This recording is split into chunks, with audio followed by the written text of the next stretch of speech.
ఏది అయినా ఆచి చికెన్ మసాలా. తెలంగాణలో సూర్యుడు తన తీవ్ర ప్రభావాన్ని చూపుతున్నాడు. దీంతో పలు జిల్లాలకు వాతావరణ శాఖ పలు జిల్లాలకు రెడ్ అలర్ట్ జారీ చేసింది.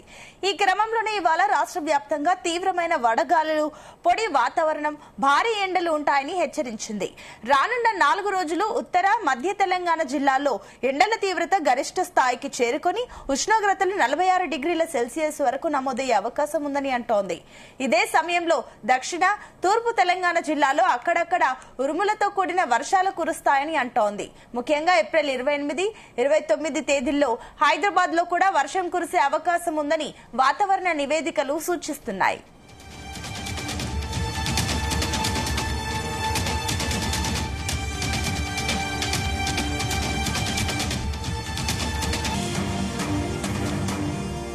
ఇక రాష్ట్రంలో రాబోయే 10 రోజులు వాతావరణం అత్యంత అస్థిరంగా ఉండబోతోందని వాతావరణ నిపుణులు అంచనా వేస్తున్నారు. ఒకవైపు బానడి భగభగలు, మరోవైపు అకస్మాత్తుగా కురిసే ఉరుములతో కూడిన వర్షాలు ప్రజలను ఉక్కిరిబిక్కిరి చేయనున్నాయి. ఇక మే నెల ప్రారంభంలోనే వాతావరణం మళ్లీ వేడెక్కనుంది. మే 1 నుంచి 3 వరకు దక్షిణ మరియు తూర్పు తెలంగాణ జిల్లాలో తీవ్రమైన వడగాలులు వీస్తాయి. ఉష్ణోగ్రతలు 44 నుంచి 45 డిగ్రీల సెల్సియస్ గా నమోదయ్యే అవకాశం కూడా ఉంది. ఇక మే 4 నుండి 8 మధ్య వాతావరణంలో మరో మార్పు కూడా రానుంది. హైదరాబాద్ తో సహా తెలంగాణలోని అనేక ప్రాంతాలలో ఉరుములతో కూడిన వర్షాలు కురిసే అవకాశం ఉంది.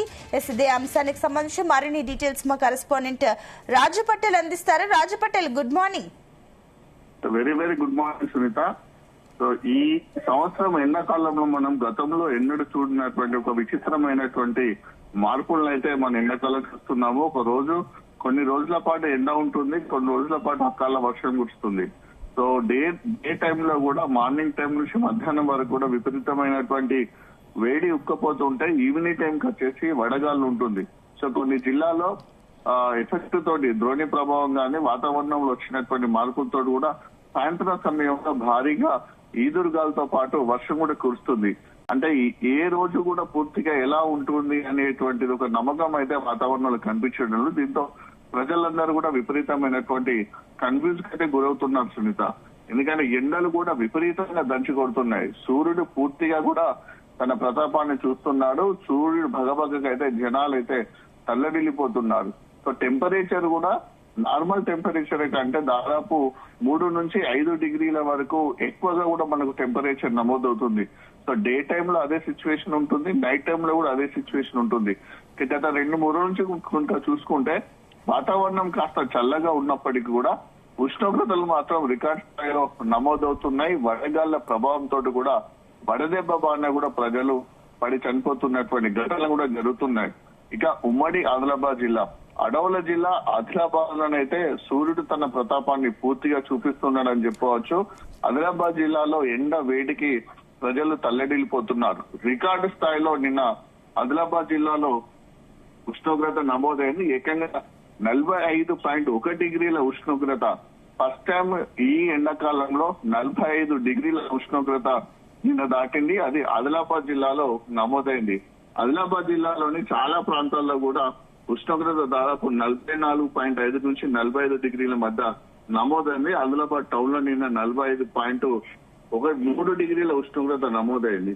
సో వాతావరణ శాఖ అధికారులు కూడా హెచ్చరిస్తున్నాడు. రాష్ట్ర వ్యాప్తంగా అన్ని జిల్లాల్లో దాదాపు 41 డిగ్రీల పైగా కూడా నిన్న ఉష్ణోగ్రత నమోదైంది. సోమ మంగళవారాలు అంటే ఈ రోజు రేపు కూడా 1 నుంచి 2 డిగ్రీల వరకు అధికంగా కూడా ఉష్ణోగ్రతలు పెరిగే అవకాశం ఉంది. ఇక ఉత్తర తెలంగాణ మాత్రం మండిపోతుందని చెప్పవచ్చు. ఉత్తర దక్షిణ తెలంగాణ జిల్లాలో కూడా తేలికపాటి నుంచి మోస్తారు వర్షాలు కురిసే అవకాశం ఉందని కూడా హైదరాబాద్ వాతావరణ శాఖ అంటున్నారు. ఈ నెల 23న రాష్ట్ర వ్యాప్తంగా కూడా 30 దక్షిణ మధ్య తెలంగాణ జిల్లాలో వచ్చే నెల 1-2 తేదీల్లో రాష్ట్ర వ్యాప్తంగా అక్కడక్కడ ఉరుములు మెరుపులతో కూడినటువంటి వర్షాలు కూడా కురిసే అవకాశం ఉంది సునీత. ఇక వడదెబ్బతో కూడా నిన్న 3 చనిపోవడం జరిగింది. రాష్ట్ర వ్యాప్తంగా ఎండల తీవ్రత కారణంగా వడదెబ్బకు గురై నిన్న 3 చనిపోయారు. భద్రాద్రి కొత్తగూడెం జిల్లా అశ్వాపూర్ అన్నటువంటి ఆరోగ్య బాబు 57 సంవత్సరాలు పొలానికి వెళ్లారు. అక్కడ ఎండ తీవ్రత కారణంగా అక్కడే స్పృహ తప్పి పడిపోయాడు. సో పొలానికి వెళ్ళినటువంటి బాబు ఇంకా ఇంటికి రాకపోవడంతో కుటుంబ సభ్యులు గాలించక పొలంలోనే కనిపించాడు. ఆసుపత్రికి తరలించక అప్పటికే మృతి చెందారని చెప్పారు. సూర్యాపేట జిల్లా మోతే మండలం రాఘవపురం గ్రామానికి చెందినటువంటి రావుల ఏలాద్రి 63 సంవత్సరాలు. ఇతను కూడా వడదెబ్బతోటి తీవ్ర అస్వస్థకు గురై మరణించారు. నల్గొండ జిల్లా తాడిగౌరారం పంచాయతీ పరిధి ఎపురావులగూడ గ్రామానికి చెందినటువంటి యాదయ్య వ్యవసాయ పనులు చేస్తూ కూడా ఇతను కూడా అనారోగ్యానికి గురై చనిపోయినటువంటి సిచ్యువేషన్ అయితే నిన్న జరిగింది. నిన్న మొత్తంగా రాష్ట్ర వ్యాప్తంగా వడదెబ్బతోటి ముగ్గురు చనిపోవడం కూడా కలకలం సృష్టిస్తుందని చెప్పుకోవచ్చు. ఎందుకంటే ఎండ తీవ్రత, వడదెబ్బ తీవ్రత, వడగాళ్ల తీవ్రత ఎంత ఉందో నిన్న జరిగినటువంటి ఘటనలను మరణాలు బట్టి చూస్తే అర్థం చేసుకోవచ్చు సునీత. సో సూర్యుడు అయితే తన ప్రతాపాన్ని పూర్తిగా చూస్తున్నానని చెప్పవచ్చు. ఈ రోజు రేపు కూడా తీవ్రమైనటువంటి వడగాళ్ళు, పొడి వాతావరణము, భారీగా ఎండలు కూడా ఉండే అవకాశం ఉంది. సో ఇలాంటి పరిస్థితులలో ప్రజలైతే చాలా జాగ్రత్తగా ఉండాలని కూడా సూచిస్తున్నారు. ఒకవైపు బానుడి బగబగలు, మరొక వైపు అకస్మాత్తుగా కురిసేటువంటి ఉరుములతో కూడినటువంటి వర్షాలు కూడా ప్రజలను అయితే చాలా కన్ఫ్యూజ్ కి, ఉక్కిరిబిక్కిరి గురి చేస్తున్నాయి. ఇక మే నెల ప్రారంభంలో వాతావరణం మళ్లీ హీట్ ఎక్కనుంది. మే 1 నుంచి 3 వరకు కూడా దక్షిణ మరియు తూర్పు తెలంగాణ జిల్లాలో తీవ్రమైనటువంటి వడగాలు కూడా వీసే అవకాశం ఉంది. ఉష్ణోగ్రతలు దాదాపు 44 నుంచి 45 డిగ్రీల మధ్య కూడా నమోదయ్యే అవకాశం ఉంది. మే 4 నుంచి 8వ తేదీ వరకు కూడా వాతావరణంలో కొన్ని మార్పులు వచ్చే అవకాశం ఉంది. తెలంగాణలోని జిల్లాలతో పాటు హైదరాబాద్ సిటీలో సహా కొన్ని ప్రాంతాల్లో ఉరుములు మెరుపులతో ఉన్నటువంటి వర్షం పడే అవకాశం ఉంది. సో ఇలాంటి భిన్న వాతావరణంలో కూడా ప్రజలైతే చాలా జాగ్రత్తగా ఉండాలంటే వాతావరణ శాఖ అధికారులు సూచిస్తున్నారు. సో వడదెబ్బ బారిన పడకుండా ఉండడానికి రెగ్యులర్ గా గంటకు వాటర్ తీసుకోవడము, కూలింగ్స్ కానీ, జ్యూస్ కానీ, మజ్జిగ లాంటివి కూడా తీసుకోవాలనుకుంటున్నారు. ముఖ్యంగా ఆ వేడి గాలి ఏదైతే ఉంటుందో అది చెవుల ద్వారా బాడీలోకి వెళ్లకుండా ఉండడానికి తలకు రుమాలు లాంటివి కట్టుకోవడము, లేకుంటే టోపీలు పెట్టుకోవడము, ఎండను ఎక్కువగా పీల్చకుండా ఉండడానికి కాటన్ దుస్తులు, ఉన్ని దుస్తులు ధరించాలని కూడా డాక్టర్లు, నిపుణులు కూడా సూచిస్తున్నారు. ఇక చిన్నపిల్లలు గాని, వృద్ధులు గాని, గర్భిణీలు అయితే కూడా మరింత జాగ్రత్తగా కూడా తమ ఆరోగ్యాన్ని కాపాడుకోవాలని అంటున్నారు. సో గత 2-3 రోజుల నుంచి కనుక వాతావరణంలో మార్పులను గమనిస్తే ఉక్కిరి వాతావరణం ఉంటుంది. ఈవినింగ్ టైంలో ఉక్కపోత ఎక్కువగా ఉంటుంది.